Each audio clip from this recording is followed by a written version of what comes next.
Alright, so you just got into Dragon Ball Legends. You want to figure out how you can become a better player. You want to get a grasp on the whole Dragon Ball Legends world.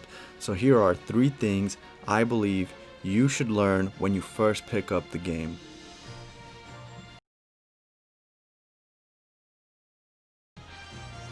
Number 1. Understanding a unit's kit. So here we have Super Baby 2. You'll notice at the top it says support type. That is because he fits the archetype of a support type unit. There are other units that are melee based. There are other units that are range based. Each one fits a different category and they do different things for your team. In this particular case, Super Baby 2 is a support type, so he's going to be a linchpin for your team on the battlefield.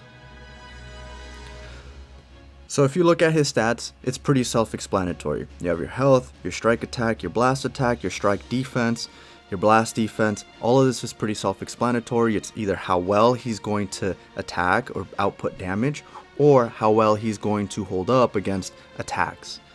Critical tells you the likelihood of him performing a critical attack.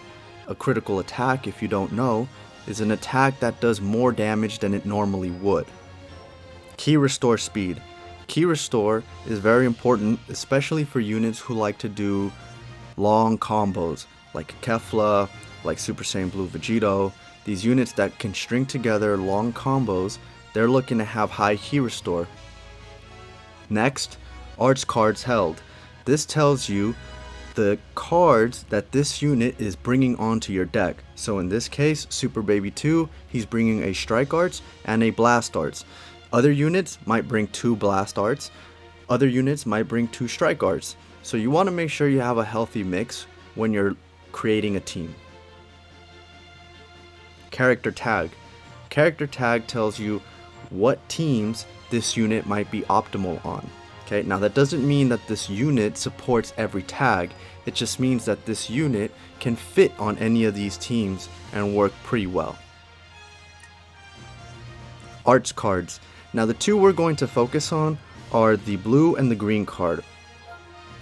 Blue cards, they normally have a secondary effect. So in this particular case, this has plus 15% to strike damage received for 15 timer counts on hit. That means if you hit the opponent with this, he'll now be susceptible to receiving 15% more damage from strike attacks for 15 timer counts. The green card.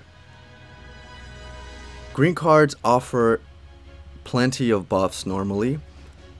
Unlike the blue card, normally you'll see multiple buffs on the green card. Now in this particular case, you see 20% to damage inflicted for 10 timer counts upon activation and restores own ki by 35 on hit.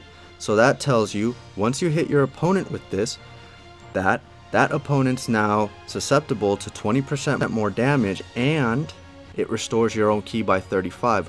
Also, because this is a projectile, as you can see here to the right, you can combo into different arts cards. Those arts cards are listed down here. Now let's go to what I consider to be the most important piece of a unit's kit, the ability section. Main ability. Every unit has a main ability. Now, main ability will normally take a number of timer counts to elapse in order for you to activate it. So in some cases it's 5 timer counts, in other cases 10, in other cases 15, 20, etc. It varies from unit to unit. Main abilities, they'll normally provide extra buffs to your unit. So with some units you'll see Ki Restore increase, you'll see Ki Recovery, you'll see HP recovery, buffing attack, buffing damage reduction. It varies, but it's a very potent mechanic. So in this case, Super Baby 2, you're seeing plus 50% to allies' health restoration for 60 timer counts, plus 40% to damage inflicted by allied tag GT or tag regen for 20 timer counts, reduces damage received by 20%. Requirements, 10 timer counts must elapse. So as stated earlier, he's a support type unit. So here you see he's buffing health restoration and he's buffing damage inflicted. Other units might not be buffing their team, but might just be buffing themselves. Z ability. Now Z ability is the ability that this unit is buffing to the entire team. Now this Z ability is always active. This is always active irregardless of whether this unit goes into battle or does not. So you hear a lot of times people talking about the bench. That's what this is referring to. That means that because this unit is taking up one of the 6 slots on your team, this ability is now being buffed. So in this case, it's 35% to tag GT or tag regeneration base strike defense during battle. That means any unit that has the tag GT or regen will have their strike defense buffed by 35%. Unique ability. Probably, and I would argue it is, the most important part of the ability section. These are passive abilities that aren't explicitly activated by you, but they are one of the most potent abilities. They're normally triggered when you come onto the battlefield, a number of timer counts elapse. It varies from unit to unit, but I would say these are the most potent abilities. And if you had to really hunker down and know at least one, really get a hold of one of these abilities, it would be the unique ability.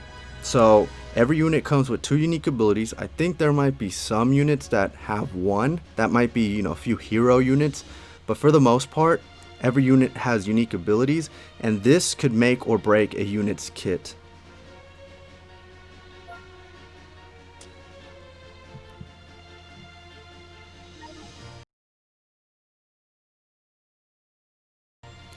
Now let's move on to team composition.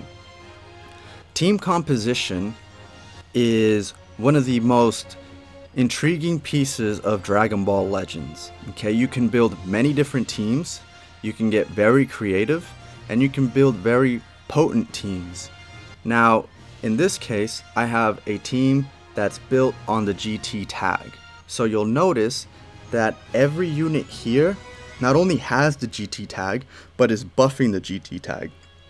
That's particularly important because there are some units that have a specific tag but aren't necessarily buffing it.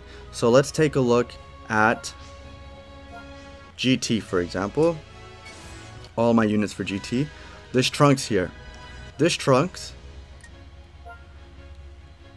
is not buffing GT even though he has the GT tag. So you want to make sure that the units that you're putting on your team are buffing the tag that you're creating the team for. Okay, and in this case, all 6 of these units not only have the GT tag, but they're buffing the GT tag as well.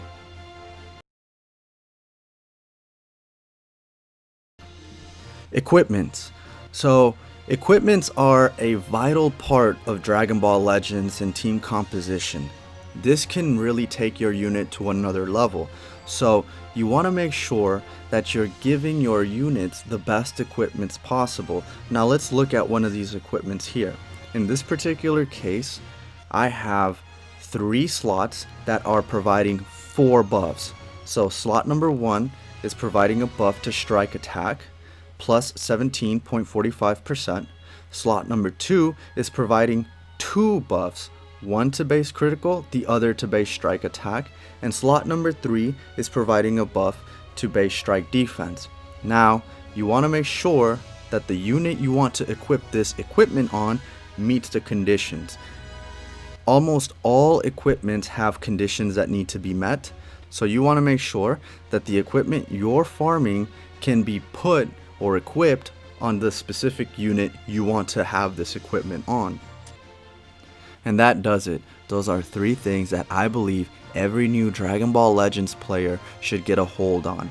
I will make a separate video on tech because I also think there are some tech skills that you need to learn in the initial phases so that you can be more competitive in PvP. And as you get more repetitions, you have more at-bats, you will build on those skills. I will make a separate video based on tech. Look out for that. But for now, thank you for watching. I'll catch you on the next one.